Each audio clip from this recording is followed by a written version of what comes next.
looking at the business model canvas for MindValley, and what I'm going to do, I'm going to talk you through the whole business model of them. So basically, MindValley sells itself as a global school for humanity, a kind of new age university or new type of education. Yes, I think to a large extent that's marketing.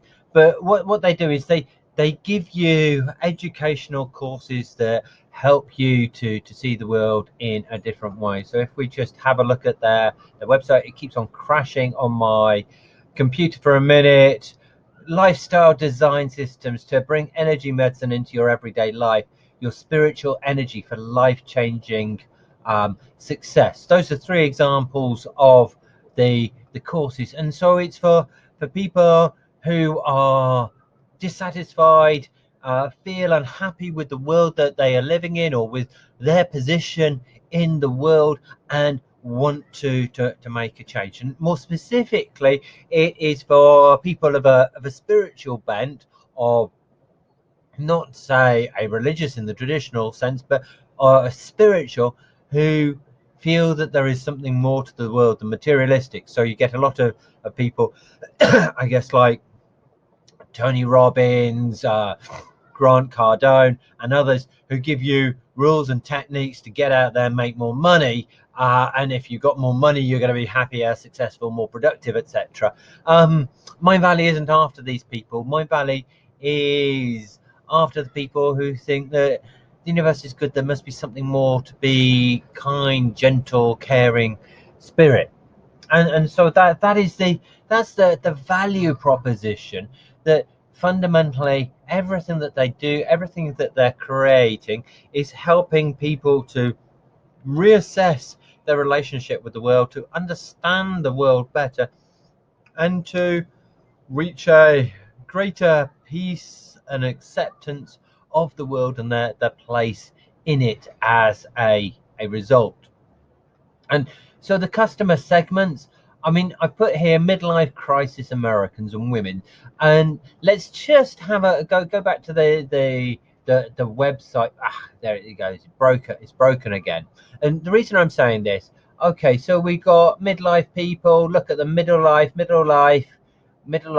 Look at the people in these videos. They're not young. They're late 30s, early 40s, possibly not even high as 50. And you see all the imagery, these kinds of people that you're seeing. Yeah, these are the people that they want to be. These are the people that they want to connect with. Happy, smiling people. These are going to be slightly younger, slightly healthier, but we're not fundamentally looking at teens, millennials. It's I think it's very much generation X. Yeah, generation X. So people from, I'd say, early 30s, but peaking 35 to 50 is the target audience. And these are people who in their lives, they may have been, I think there are probably two groups of people here. They're people who've been very hard charging professionals. They've gone very hard. They might have been cocaine snorting investment bankers, really buying into the capitalist way of life, and have got burnt out and deciding it's not for them. Alternatively, it's people who have been chewed up, spat out by the capitalist system, who have never fit in, have never made the money, and have always been searching for a meaning in life. What is it all about? Where do I fit in? What is my purpose of life? And so the value proposition comes back to them and gives them those feelings, that support, that everything is going to be okay. It's uplifting them, making them feel better people, and enabling them to do more about what they want to do. So this is why it's life changing. So let's just talk about the customer relationships. This is how MindValley interacts with people. Let me just add something here if I can, and we'll just chuck in celebrities. We'll come back to that in a minute. I always do it part of the way through, and then as I talk through and I see more things, I sort of add the finishing touches. So the customer relationships, if you've got one of the, I've only used two of the MindValley apps, but I think there are probably more than that. A lot of it is totally automated. There's no real need for you to ever connect with anyone at MindValley. So it's all app intermediated, automated. You're seeing the wonderful pictures, you're seeing the videos, you're capturing the color scheme. So you're feeling part of this light, uplifting environment where everybody is around you and loving you. But it is all digital. It's not. It's all impersonal, and it's all done to deliver the same quality at scale. On the other hand, they do have, and you're paying $100 to $200 for that. A lot of the content is free, and so that's what you need to work. But when you start going to some of the festival events, some of the one-to-ones, like A Fest, which is in another beach resort twice a year, and the entrance fee is $4,000 or $5,000 plus hotels, plus flights, plus food and drink. You're paying very much for a high touch in event interaction, and they're taking in $3 to $5 million perhaps per event, and so they're actually having the MindValley staff there and with you to make you feel very much part of the tribe, part of the community, that you are in the MindValley culture. And so you've got these two very different types of customer relationship. For the low pricing mass market consumer who's coming in and doing a course, they're not spending a lot of money on them, they're getting them into the funnel, they're trying to upgrade them, uplift them. And then you've got the high touch, the whales, the people who are prepared to spend a lot of money because they've really bought into the MindValley Kool-Aid, that they're then giving them the high touch interaction. So if you think about it, on the one hand, this is a little bit like the interaction that you have with Google or MailChimp or any other Silicon Valley effort, or indeed Microsoft, which is where Vishen, the founder, started off a long time ago. And then at the other end, you've got the high touch event interactions where people are treated like royalty. And so there you're thinking much more along the lines of the Ironman brand and how they treat the athletes going to their events, or even going into somewhere like Tiffany's and a high-end jeweler where you're given the sort of real detailed care and attention, but still not personalized, because it is a one-to-many, it's a mass event rather than one-to-one coaching. So how do they get this out? What are the marketing and the distribution channels? So obviously they have the webinar, and I think it's worth going back and thinking about the origins of MindValley. So way back in the day, probably about, was it 15-20 years ago, Vishen was he quit his job at Microsoft because he didn't want to work for the man, and he was struggling, I think, selling meditation tapes, and he was a meditation tutor, and he started selling meditation tapes and CDs. And MindValley originally started off as a way to distribute meditation online, and I think at some point that business model got overtaken by people like Headspace and Insight Timer, and he moved away from just selling meditation CDs to providing courses and giving people a substantive change in their life. So it's the next step beyond. It's rather than doing meditation yourself, is providing guidance on how to change your life. And if you look at them, the courses are all guidance. This is how you do it. This is how you do it. Not that it's a good thing, though that is part of the marketing, but this is how you do it rather than this is what you do. A subtle distinction there. So we've got the web app. There's a lot of word of mouth. And if we think, okay, it's women of a certain age suffering, whether it's from their work, whether it's from spousal neglect, whether it's from just being unable to cope with the children and the pressures of modern life, and just wanting to be more and find some peace in a world that has is certainly in the West being left behind by religion. And so a lot of it is word of mouth, because you get a lot of these the women, the users, and they have something that transforms them, makes them feel better, and they say, have you tried this? Do this. And there's very much, if you look at the author and marketer Seth Godin, SETH space GODIN, very much what he's saying is, people like us do things like this. And so I don't have the data for this, so this is a hypothesis, but what I suspect happens is you get lots of clusters. You get one adopter who finds MindValley through whatever approach they do, and then they use it, they find it well, they tell their friends. And so despite what you see, I suspect that is one of the very, very significant drivers of traffic. And so when you're looking at building something like MindValley, you really want to be thinking, how do I get the word of mouth really working well? Because otherwise the customer acquisition cost gets too high.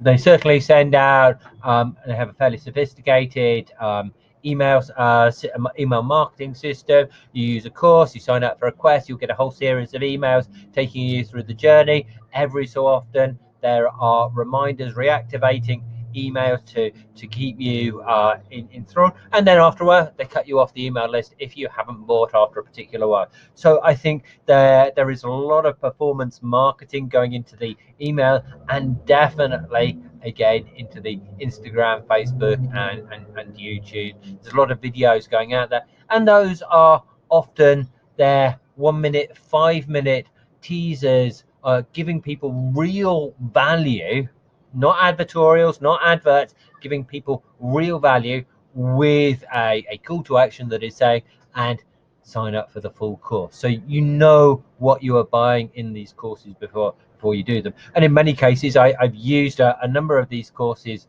over the years and found them incredibly valuable, just the free ones. And it's one of the reasons why I am a big fan of MindValley, as it happens.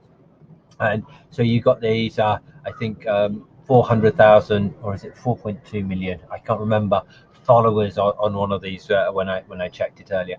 So these are the channels, all designed to create a very big funnel with millions of followers, hundreds of thousands of daily views, all funneling people through to the actual content streams. So the core thing is the online courses, and we just go back and have just point out that, look at the website, yeah, lead generator, take the free quiz.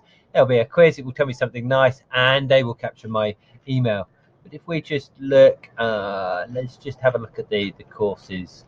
So I saw this one, John and Missy Butcher. It's just a little bit too American, a little bit too clean and healthy for me. $750 off. So how much is it? So they've already anchored me. They're giving me lots of money off. Oh, long sales page. And wow, $500. So I was thinking $750 off, so it's got to be 2,000, but it's only 500. Oh, actually, that's quite cheap. And so you see this long sales page. Yeah, absolutely classically done. Whew, oh my lord. So where are we? So here's the BMC.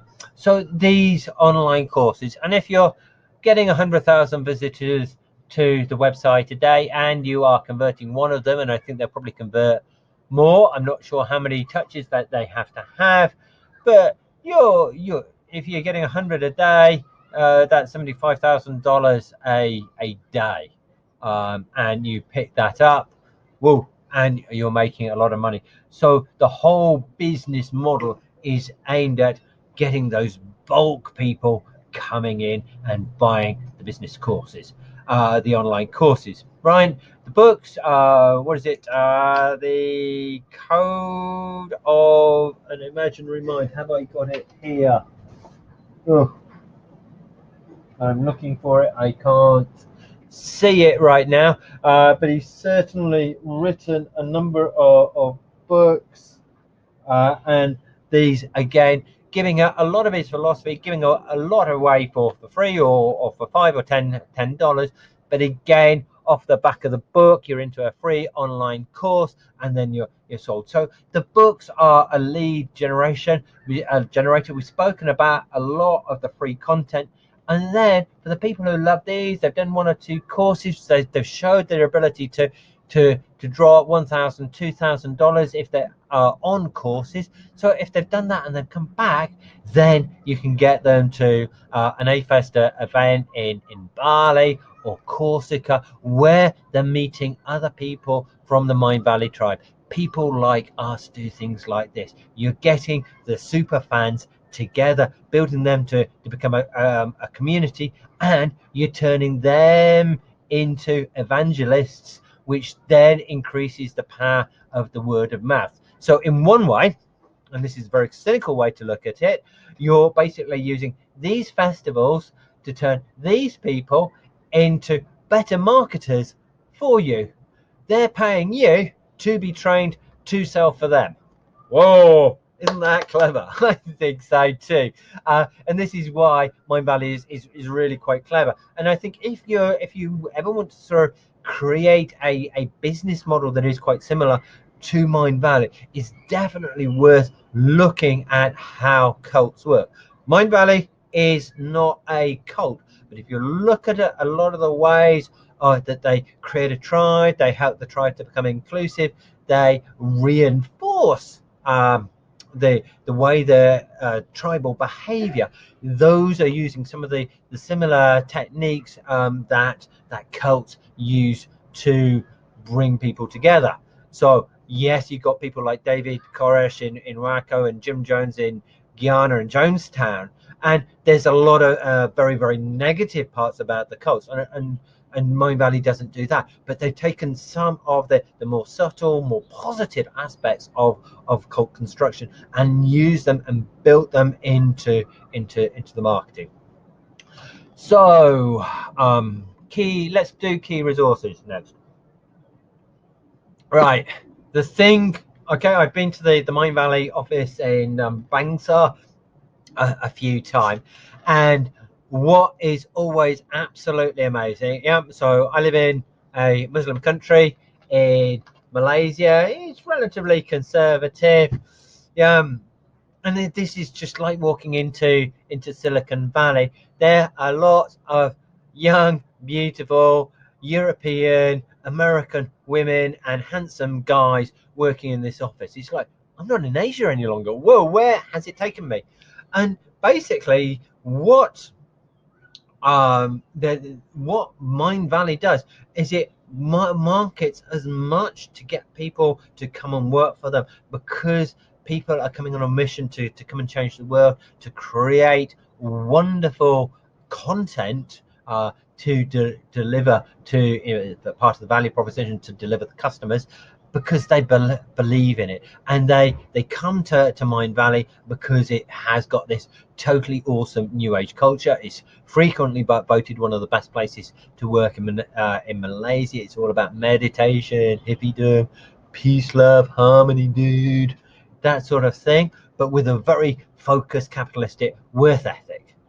According to people I spoke to, it's not always as healthy on the inside as it seems on the outside, but they have this well enough that they get a constant stream of recruits coming in, giving them low-cost labor, low-cost, high-quality labor that delivers very high-quality content. And they're able to get it because they're offering these kids an exotic dream, that they're living in a Southeast Asian country, and they got a job, and they're living on peanuts, and they're changing the world. And that's cool.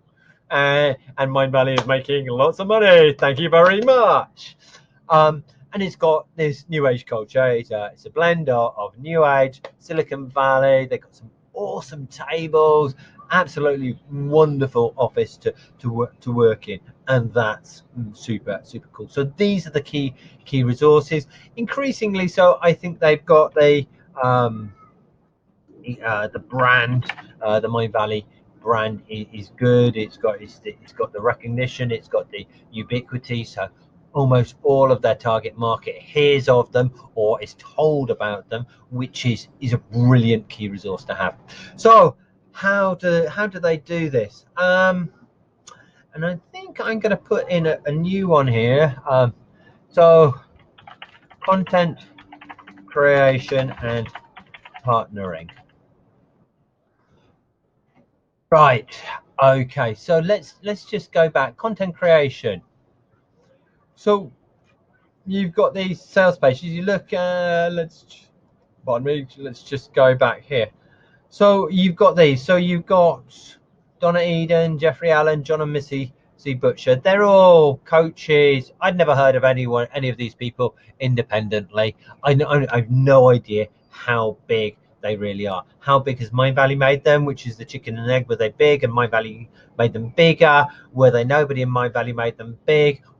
But the thing is, they create a course. They give it to MindValley. MindValley markets and promotes it, and MindValley will take a cut of the course, and that's likely to be anywhere from 30 to 50%, or maybe even as high as 70%. I have no idea on the numbers there. And basically, so a lot of it, they're relying on people to bring Jim Quick, great guy, to bring them content which they market. So when we look at here, they're not actually creating much of their own content. The content they are creating is the sales and the marketing content to actually sell these courses. So Jim Quick or John Butcher has got something. He's an expert, and then they've got the videographers, they've got the marketing people, they've got the copywriting people, turning his raw product into a saleable product that is compulsive purchasing. It's got a very high conversion rate, and have in no doubt they are very numbers and performance marketing focused. What works, what doesn't work. If these guys weren't converting, how they will be off the website very quickly. So that's content creation and partnership. Going out, finding new people. Are the people experts?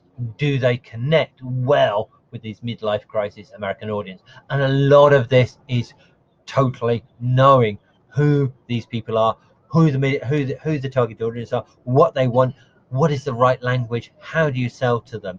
And so when you look at your own segments, it's like, start with this, know them deeply, understand them. What are the phrases you need to say? What are the actions? How do things need to look? What are the colors? And then use the marketing to make the value proposition, put that in the best light so it is selling to them. Customer service and retention, not a great deal. A lot of that is automated, but it's then how do you make sure that people buy the next course and buy the next course and buy the next course. And if you look just back here, going forward a page, and here's a really good example of the what's it. Yeah, apply for 100% refund when you complete the program by September the 20th. Okay, so they have got two. Okay, so they'll have a month, 6 weeks to finish the program. Okay, so how does this work? So a lot of people are going to think that they're going to be able to get a free refund, and so they're going to try, but most people are going to drop out. So it's just reducing the barrier to interest, the barrier to purchasing, and appearing generous at the same time. And so that's a lot of the retention. So people don't get halfway through a course and feel bad there because MindValley was so expensive and they didn't finish. Instead, MindValley gave me the opportunity to pay back. If only I'd been fast enough, and I wasn't fast enough. Oh, it's such a good course. I wish I finished it and so they're into a positive state to buy the next course when it comes back. So that is where the retention and customer service, and whenever I've been speaking to them, it's absolutely picture perfect English, really friendly, really making me feel good, very customer centric. And I'm sure most of the emails are templates, not made up on the spur of the moment. Operations, keeping everything going. Famously, MindValley haven't been amazingly good at that. They've been very much a product-led rather than a finance-led company, so they do have big cash flow crises every now and then. So the key partners, the content creators creating the content, and also the celebrities. If you listen to a lot of Vishen's books and videos, he's always talking about being with Richard Branson on Necker Island, or being with this person, or being with that one, with a couple of key thoughts here. One, that by working with Vishen, you get some of the magic from Richard Branson and these other people, that he has taken their magic and he's able to give you the magic in turn if you work with him. So that's quite thin, and it also bolsters the credibility, because if Richard Branson is taking Vishen seriously and helping out MindValley, then MindValley must be valuable and super good. And then the last key partner here is the customers forming the tribes. How it's very easy. You see a lot of online communities, and it's not actually a community, it's a one-to-many community. Here in MindValley, and I haven't delved into a lot of the chat groups, they're talking, they're working together, helping everybody become a tribe, that we are working together, we're all feeling the same. And I also can't say this enough, people like us do things like this. People who like MindValley do stuff like meditation, incense burning, earwaxing, other stuff. Yeah, so whenever they see somebody like that, they know that they've got a friend, they've got somebody who understands them, and that helps validate them as an individual, which is life-changing education that helps them see the world better and be a better person. Cost structure, a lot of the costs go straight onto the creators, whether it's live events like A-Fest. That money just goes straight onto the creators.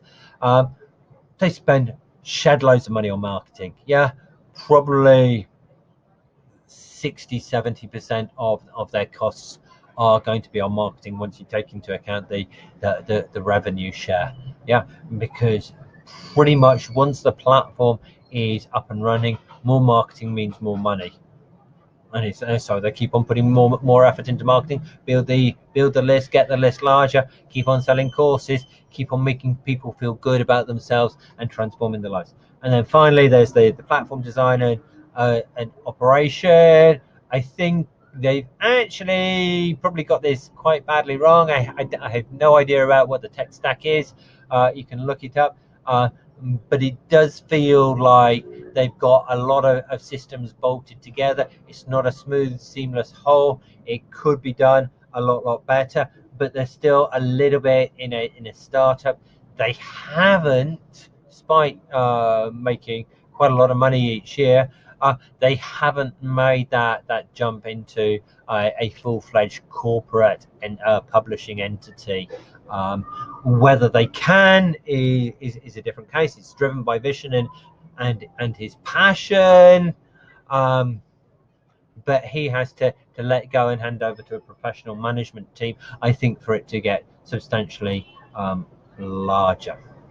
So that is the MindValley business model canvas. I think I've covered absolutely everything, but feel free, do ask me questions, and I'll do the best to answer anything that's outstanding, anything that you worry about or you'd like me to dig into further.